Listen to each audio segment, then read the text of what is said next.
A veš, kako je pri megli? Recimo, če tako pogledaš, ne? Tam dol je megla. Za človeka, ki je tam dol, jaz stojim v megli. In če recimo pogledaš tja, ne vidiš nič. Skoraj nič. Pogled seže do recimo tega drevesa tam dol.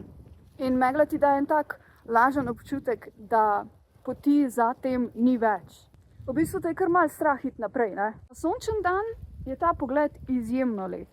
Trenutno zgleda ful nevabljivo, da bi jo šla v to meglo. In se mi zdi, da je isto z življenjem. Pač v življenju ne vemo, kam hodimo. Ne zares. Tudi če imamo plane, mislim, od leta 2020, mislim, da smo se vsi naučili, da plani ne pomenijo nič. Ogromno je stvari izven naše kontrole. Tudi življenje samo po sebi se zgodi. In lahko ti še toliko planiraš in toliko hočeš imeti kontrolo, ampak je ne boš imel. Jaz sem lahko zdajle previdna, kakor hočem, ko plezam po teh skalah, ampak če me spodrsne, je to. Sicer ja, lahko bi se odločila, da ne splezam sem gor, ne? Ampak sama sebi zaupam že toliko, da vem, kam moram stopiti. Se mi zdi, da včasih nas je strah začeti nove stvari, zato ker ne vidimo, kam gremo. Ne vemo, da za to meglo je ful en lep razgled.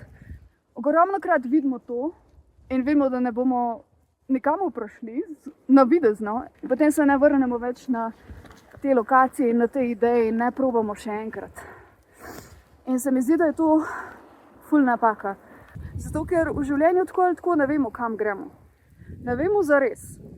Lahko planiramo, ampak življenje se obrne. Jaz sem čisto druga oseba, kot sem bila recimo 10 let. Jaz sem čisto druga oseba, kot sem bila 4 leta nazaj, kot sem bila 2 leti nazaj. In oseba, ki je bila 5 let nazaj, niti pod razno ne bi želela teh stvari, ki si jih zdaj trenutno želim. Bi jim pravila, da so dolgočasne in brezvezne.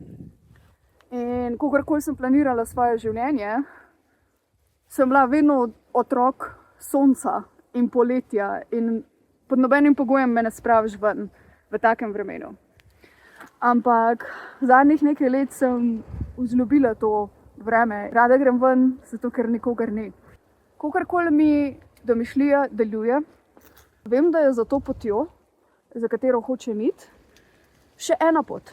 In še ena pot in da se nadaljuje, da se ne konča, kljub temu, da zares tega ne vidim. In kljub temu, da recimo zdaj trenutno toča pada, jaz vem, da je okej, ker sem že hodila v toči. Kaj bo? Ne vem. A bom potolčila do smrti? Ne vem. Bom padla klele v graben? Kaj pa vem. Ampak ne bo me pa to ustavilo, da nisem tukaj zunaj.